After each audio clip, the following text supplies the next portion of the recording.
जय श्री कृष्ण। राधे राधे। मेरी चैनल में आपका हार्दिक स्वागत है। चलिए मैं आपको एक रोचक कहानी की ओर ले चलता हूं। इससे पहले कि मैं ये कहानी शुरू करूं और आप उसमें खो जाए, प्लीज चैनल को लाइक करिए, सब्सक्राइब करिए और एक अच्छी कमेंट कर दीजिए। तो चलिए कहानी शुरू करते हैं। भारतवर्ष में आनंदपुर नामक राज्य था। इस राज्य में एक बहुत ही अच्छा और न्यायप्रिय राजा चंद्रगुप्त राज करता था। उसके 3 पुत्र थे, जिनमें छोटा बेटा अपने पिता का सबसे लाडला था। चंद्रगुप्त बहुत बीमार था और उस बीमारी के कारण उसकी आंखों की रोशनी चली गई थी। राज्य के सारे वैद्य बुलाए गए, लेकिन कोई भी उसकी आंखों की रोशनी वापस नहीं ला सका। उन वैद्यों में से सबसे बूढ़े वैद्य ने कहा, इस बारे में हमारा ज्ञान बहुत कम है। आप किसी ज्योतिषी को बुलाइए, शायद वे कुछ बता सकें। चारों तरफ से ज्योतिषी बुलाए गए। उन्होंने भी अपनी सारी किताबें खोज डाली, लेकिन वे भी कोई अच्छा हल नहीं बता सके। इत्तेफाक से उन ज्योतिषियों के साथ साथ एक जादूगर भी आया था, पर कोई उसे जानता नहीं था।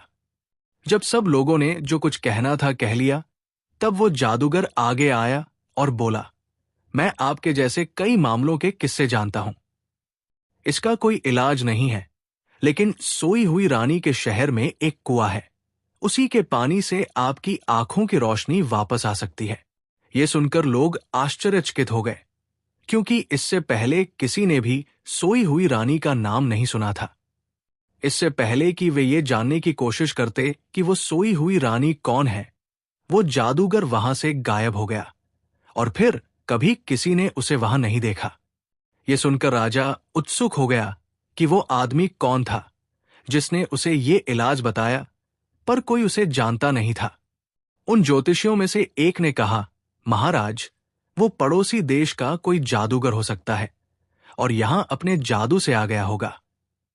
राजा ने पूछा, क्या सोई हुई रानी के शहर का कोई पता जानते हो?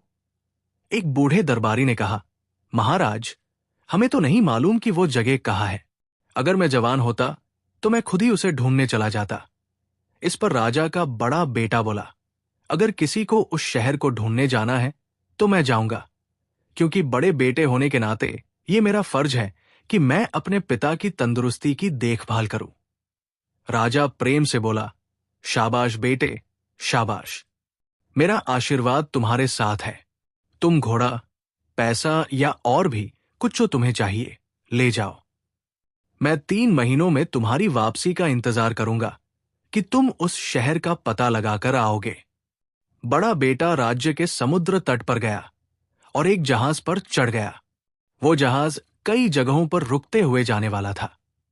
जब जहाज एक टापू के पास पहुंचा, तो राजा का बड़ा बेटा वहां उतरकर टापू देखने गया। जब वो वहां घूम रहा था, तो उसने एक बहुत सुंदर लड़की देखी और उससे बातें करने में लग गया। वो बातें करने में इतना मग्न हो गया कि उसे समय का पता ही नहीं चला। थोड़ी देर बाद जहाज वहां से चला गया और बड़ा बेटा उसी टापू पर रह गया। पहले तो उसे इस बात का बहुत अफसोस हुआ कि उसका जहाज छूट गया और वो अपने पिता के अंधेपन की दवा लाने नहीं जा सका। पर उस लड़की ने उसे अपने पिता की बीमारी और अपनी यात्रा का उद्देश्य सभी कुछ भुला दिया। जब 3 महीने हो गए और बड़े बेटे का कहीं पता नहीं चला, तो राजा को डर लगा कि कहीं ऐसा ना हो कि वो मर गया हो। वो बेचारा अंधा तो पहले से ही था और ऊपर से बेटे को खोने का दुख। उसे धीरज देने के लिए उसका बीच वाला बेटा बोला, पिताजी, उस सोई हुई रानी का शहर और उसके कुएं का पानी ढूंढने में जाऊंगा। राजा बहुत डरा कि कहीं उसके दूसरे बेटे को भी कुछ ना हो जाए, पर फिर भी उसने उसे जाने की इजाजत दे दी। वो भी राज्य के समुद्र तट पर गया और एक जहाज पकड़ा। इस बार यह जहाज उस टापू पर एक दिन के लिए रुकने वाला था। बड़े भाई की तरह बीच वाला बेटा भी टापू देखने के लिए जहाज से उतर गया। वहां वो एक बगीचे में घूमने चला गया, जहां के साफ पानी में बहुत सारे पेड़ों की छाया पड़ रही थी। उस पानी में हर तरह के रंगों की मछलियां घूम रही थी।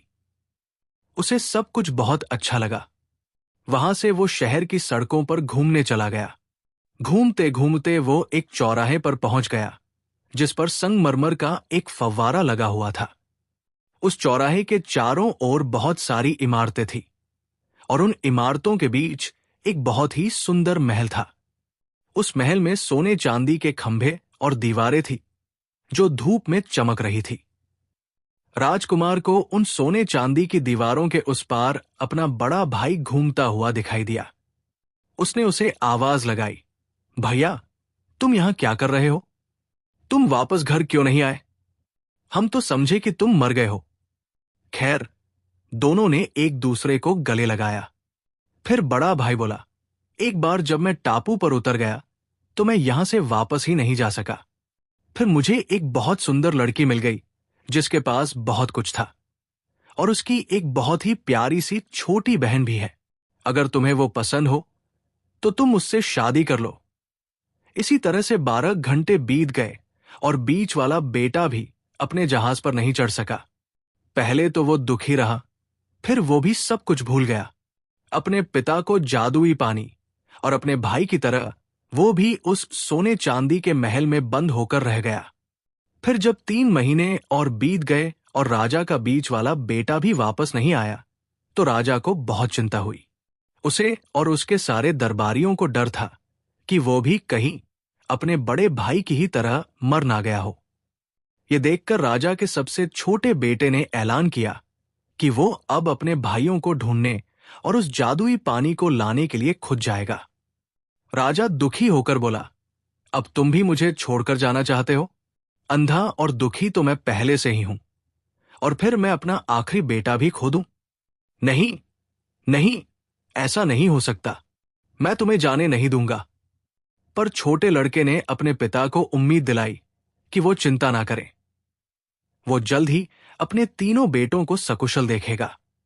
राजा ने भारी मन से उसे जाने की इजाजत दे दी। वो भी बंदरगाह पर गया और वहां से एक जहाज पकड़ा।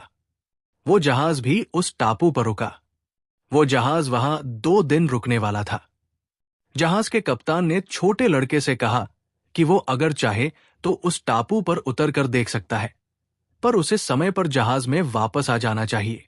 कहीं ऐसा ना हो कि वो भी दूसरे 2 नौजवानों की तरह टापू पर उतरे और समय पर वापस ना आए, क्योंकि उसके बाद तो उन दोनों का कहीं पता ही नहीं चला। छोटा लड़का समझ गया कि वो उसके भाइयों के बारे में बात कर रहा था। अगर वे यहां उतरे हैं और फिर वापस जहाज पर नहीं आए हैं तो इसका मतलब यह है कि वे यही कहीं होंगे। ये सोचकर वो जहाज से उतर गया।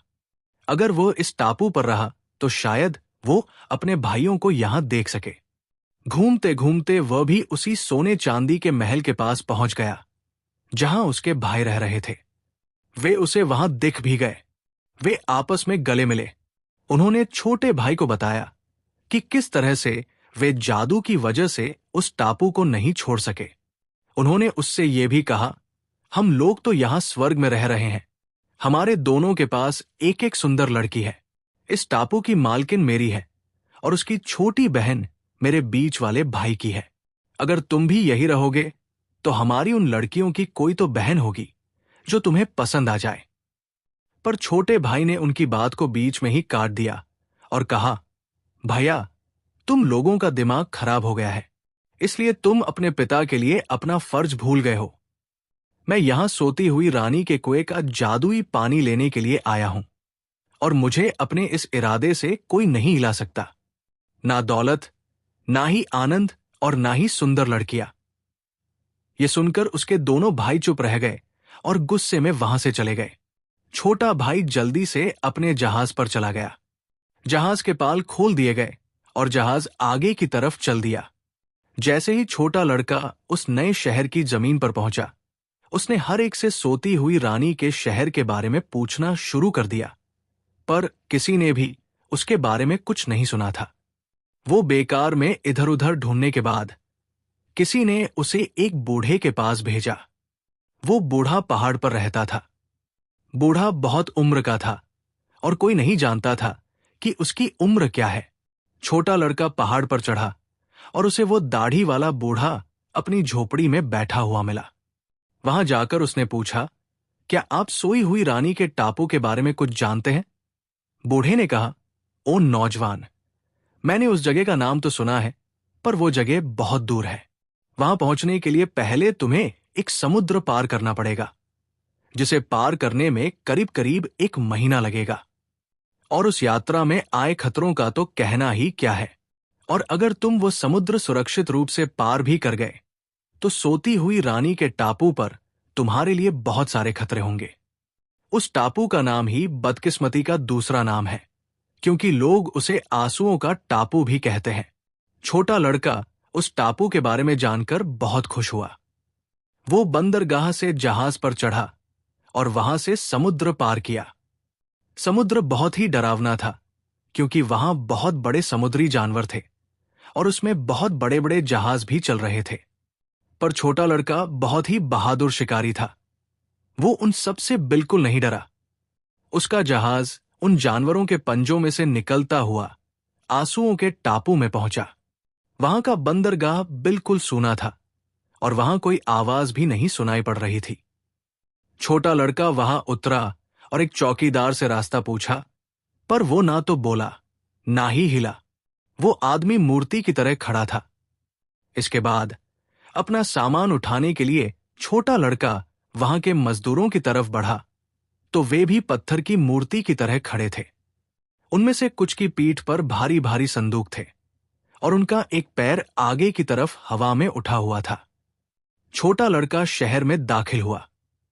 सड़क के एक तरफ उसे एक जूता बनाने वाला दिखाई दिया, जो शांत और मूर्तिजी था। उसका एक हाथ जूते से धागा निकालते हुए रुक गया था। सड़कें, खिड़कियां और दुकानें सभी आदमियों से भरी हुई थी, पर वे सब मूंगे बने पुतले लग रहे थे और बड़े अजीब मुद्राओं में खड़े थे। यहां तक कि घोड़े, कुत्ते, बिल्ली और दूसरे प्राणी भी रास्ते में ऐसे ही मूर्ति बने खड़े थे। इस शांति के बीच से गुजरते हुए वो एक महल के सामने आकर खड़ा हुआ। वो महल टापू के पुराने राजा की मूर्तियों और पत्थरों से सजा हुआ था। महल के सामने बहुत सारी मूर्तियों की एक कतार लगी थी, जिन पर लिखा हुआ था, चमकती हुई आत्माओं की रानी जो इस टापू पर राज करती है। छोटे लड़के ने सोचा, ये रानी कहाँ है? क्या ये वही रानी है जो सोती हुई रानी कहलाती है? ऐसा सोचते हुए वो एक सीढ़ी से ऊपर चढ़ गया और फिर उसने कई कमरे पार किए। वे सब कमरे सजे हुए थे और वहां हथियारबंद लोग खड़े हुए थे, पर उन लोगों पर भी जादू पड़ा हुआ था और वे सब मूर्तियों की तरह ही खड़े थे। एक कमरे में संगमरमर की सीढ़ियां चढ़कर एक चबूतरा बना हुआ था, जिस पर एक सिंहासन रखा हुआ था। उस सिंहासन पर एक छत्र लगा हुआ था। पास में ही सोने के एक बर्तन में अंगूर की एक बेल उग रही थी। वो कमरे के इस किनारे से दूसरे किनारे तक जा रही थी। बीच में वो बेल उस सिंहासन और उसके छत्र के चारों तरफ लिपटी हुई थी और उन्हें अंगूर के गुच्छों और बेल के पत्तों से सजा रही थी। वहां के बगीचे में हर तरह के फलों के पेड़ भी बहुत बड़े बड़े थे। उन पेड़ों की शाखाएं कमरे की खिड़कियों से होकर अंदर तक आ रही थी। छोटे लड़के को चलते चलते बहुत भूख लगी, तो उसने कमरे में आई हुई एक सेब तोड़ लिया और उसे खाने लगा। जैसे ही उसने उस सेब को काटा, उसकी आंखों की रोशनी धुंधली पड़ने लगी और जल्द ही वो अंधा हो गया। लड़के ने मन में सोचा, अब मैं इस देश में इधर उधर कैसे जाऊंगा जहां लोग मूर्ति बने खड़े हैं। उसने किसी तरह वहां से निकलने की कोशिश की, तो वो एक गहरे गड्ढे में गिर पड़ा। गड्ढे में पानी था, तो वो नीचे पानी में गिर गया। किसी तरह उसने 2-4 बार हाथ पैर मारकर बाहर निकलने की कोशिश की। जैसे ही उसका सिर उस गड्ढे के पानी से बाहर निकला, तो उसे लगा कि उसकी आंखों की रोशनी वापस आ रही है। असल में वो खुद एक कुएं की तली में था और उसका सिर पानी के बाहर था। उसने सोचा, तो ये है वो कुआं जिसका पानी आंखों की रोशनी वापस लाता है। वो जादूगर शायद इसी कुएं की बात कर रहा था। इसी कुएं का पानी है जो मेरे पिता की आंखें ठीक कर पाएगा। काश मैं किसी तरह यहां से बाहर निकलने में कामयाब हो जाऊं, तो ये पानी पिताजी के लिए ले जाऊं। तभी उसे एक रस्सा मिल गया और वो उसे पकड़कर ऊपर आ गया। रात हो गई थी, तो उसने रात को सोने के लिए कोई पलंग ढूंढने की कोशिश की। उसे एक शाही सोने का कमरा मिल गया जो शाही तरीके से सजा हुआ था और जिसमें एक बहुत बड़ा पलंग पड़ा हुआ था। उस पलंग पर एक लड़की सो रही थी। उस लड़की की आंखें बंद थी और वो लेटी हुई बहुत ही सुंदर लग रही थी। उसके सोने के ढंग से लड़के को लगा कि जब वो सो रही थी तब किसी ने उस पर जादू कर दिया होगा, इसलिए वो इस तरह सो रही थी। कुछ सोचने के बाद वो उसके बगल में जाकर सो गया। सुबह वो सवेरे ही उठ गया और उस लड़की के लिए एक चिट्ठी लिखकर उसके पलंग के पास वाली मेज पर रख दी। उसने उस पत्र में उसका पता और दिनांक लिखा। फिर उसने उस कुएं से, जिसके पानी से आंख ठीक होती थी, एक बोतल पानी भरी और एक सेब तोड़ा जो अंधा कर देता था और अपने घर की तरफ चल दिया। जहाज फिर से उस टापू पर रुका। जब राजा को यह पता चला कि उसके तीनों बेटे सही सलामत वापस घर आ गए हैं, तो उसकी खुशी का कोई ठिकाना ना रहा। जब वे आ गए तो उसने उन सबको कई बार गले लगाया। फिर उसने पूछा, अच्छा, अब ये बताओ कि तुम में से सबसे ज्यादा खुशकिस्मत कौन रहा? दोनों बड़े लड़के चुप रहे, पर छोटा लड़का बोला, पिताजी, मैं ये कह सकता हूं कि मैं सबसे ज्यादा खुशकिस्मत रहा, क्योंकि मैंने अपने खोए हुए भाइयों को ढूंढा और उन्हें यहां वापस लाया। मैं सोती हुई रानी के शहर पहुंचा और वहां से वो पानी लेकर आया जिससे अब आपकी आंखें ठीक हो सकती है।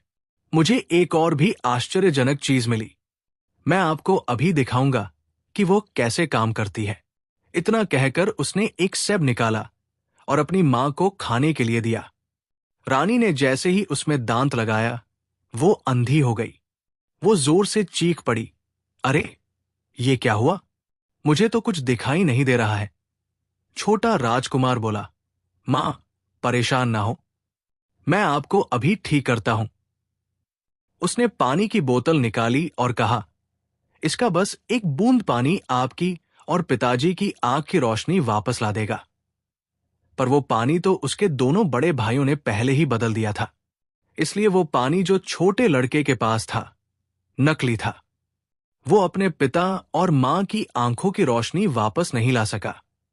रानी रोने लगी और राजा बहुत गुस्सा हुआ। छोटे लड़के का तो पूरा शरीर ही कांपने लगा। तब उसके दोनों बड़े भाई बोले, ऐसा इसलिए हुआ क्योंकि इसे तो सोई हुई रानी के कुएं का पानी मिला ही नहीं। उसे तो हम लेकर आए हैं और ये रहा वो पानी। जैसे ही चुराया हुआ पानी राजा और रानी की आंखों में लगाया गया, उनकी आंखें ठीक हो गई और उनकी रोशनी वापस आ गई। भाइयों में काफी झगड़ा हुआ। छोटे भाई ने अपने भाइयों को चोर और धोखेबाज बताया और उसके भाइयों ने उसे झूठा बताया। राजा कुछ इस झगड़े का सिर पैर समझ नहीं सका, लेकिन आखिर में वो अपने दोनों बड़े बेटों की ओर ही रहा और छोटे लड़के से कहा, चुप रहो बेशर्म, तुम्हारा कोई इरादा मुझे ठीक करने का नहीं था, बल्कि तुमने तो अपनी मां को भी अंधा कर दिया। सिपाही, इस कमीने को जंगल ले जाओ और इसे मार डालो। इसका दिल लाकर मुझे दो, नहीं तो तुम लोग भी मारे जाओगे। राजा के सिपाही उसे घसीटकर जंगल की तरफ ले गए। छोटा राजकुमार चीखता रहा और अपने बचाव में कुछ कहता रहा, पर सिपाही उसकी बात नहीं सुन रहे थे। फिर किसी तरह उसने उन्हें अपनी कहानी सुनाई और विश्वास दिलाने में कामयाब हो गया कि उसने ऐसा कुछ नहीं किया। अंततः उन सिपाहियों ने उससे ये वादा ले लिया कि वो फिर कभी उस शहर में वापस नहीं आएगा और उसे छोड़ दिया। उन्होंने जंगल में ही किसी मरे हुए जानवर का दिल लिया और उसे लेकर राजा के पास वापस आ गए। उधर सोई हुई रानी के टापू पर जैसे ही छोटा राजकुमार वहां से गया, रानी जाग उठी। उस टापू का सारा जादू टूट गया जो एक जादूगर ने उसे जलन के कारण डाला था।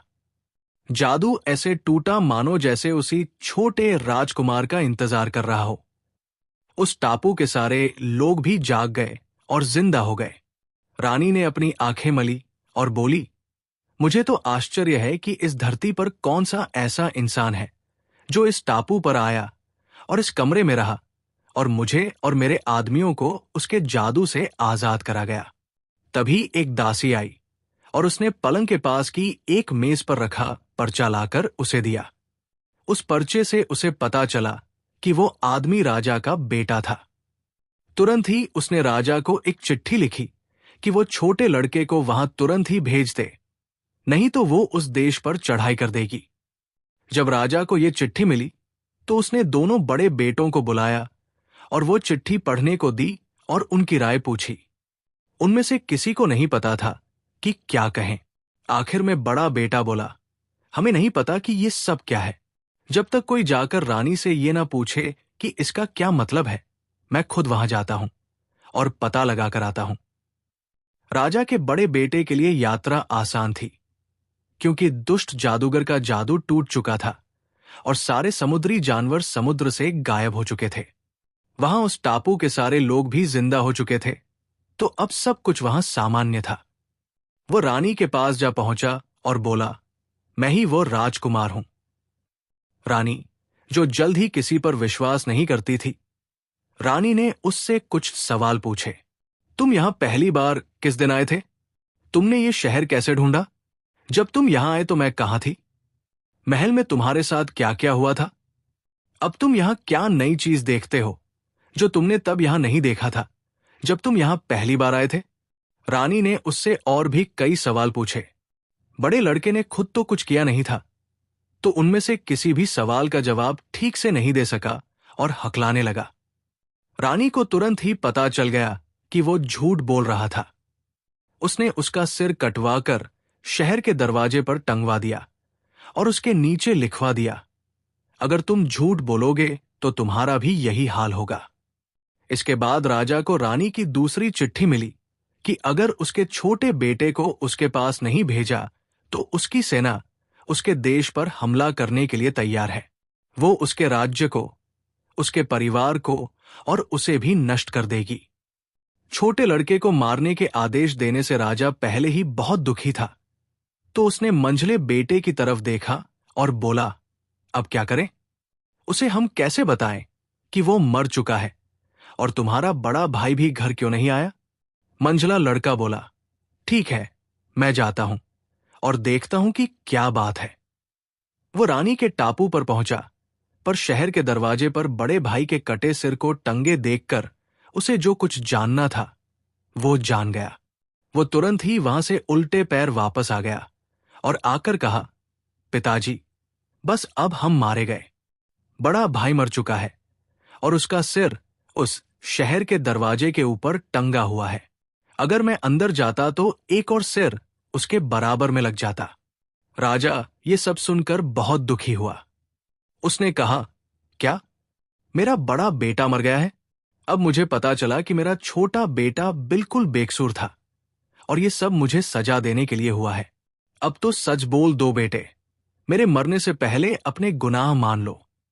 मंझला बेटा बोला, इस सब के लिए हमारी पत्नियां जिम्मेदार हैं। पिताजी, हम कभी सोई हुई रानी के टापू पर गए ही नहीं। छोटे भाई की जादुई पानी की शीशी को हमने एक साधारण पानी की शीशी से बदल दिया था। रोते हुए, चिल्लाते हुए और अपने बाल खींचते हुए राजा ने उन सिपाहियों को बुलाया और उन्हें उस जगह ले जाने के लिए कहा जहां उन्होंने अपने छोटे बेटे को मारा था। ये सुनकर सारे सिपाही और भी ज्यादा परेशान हो गए, क्योंकि उन्होंने तो छोटे बेटे को मारा ही नहीं था, उसे छोड़ दिया था और अब वो ना जाने कहां होगा। राजा समझ गया कि कुछ काला है। उसके मन में एक आशा जागी। वो सिपाहियों से बोला, तुम लोग मुझे सच सच बताओ कि तुम लोगों ने मेरे बेटे के साथ क्या किया है। मैं तुम्हें वचन देता हूं कि मैं तुम लोगों को माफ कर दूंगा। तब सिपाहियों ने राजा को कांपते हुए बताया कि उन्होंने राजकुमार को मारने का उसका आदेश बिल्कुल नहीं माना और उसे छोड़ दिया था। राजा के आश्चर्य का ठिकाना ना रहा और वो खुशी से पागल हो गया। फिर राजा ने मुनादी करवाई कि जो कोई भी छोटे राजकुमार को राजा के पास जिंदा लेकर आएगा, उसे भारी इनाम दिया जाएगा। छोटा राजकुमार वापस आ गया। राजा और उसके दरबारियों की खुशी का ठिकाना ना रहा। एक बार फिर वो सोई हुई रानी के टापू की तरफ चला। वहां उसका बड़ा भारी स्वागत हुआ। रानी बोली, छोटे राजकुमार, तुमने मुझे और मेरे आदमियों को आजाद किया है, नई जिंदगी दी है। अब तुम ही मेरे पति और इस टापू के राजा बनोगे। इसके बाद कई हफ्तों तक उस टापू पर खुशियां मनाई गई, जिनकी वजह से उस टापू का नाम आंसुओं के टापू की बजाय खुशी का टापू हो गया। आपको ये कहानी कैसी लगी कमेंट में जरूर बताइए, और कहानी पसंद आई हो तो लाइक करें और दोस्तों के साथ शेयर भी करें। कहानी पूरी सुनने के लिए धन्यवाद। आपका दिन शुभ रहे।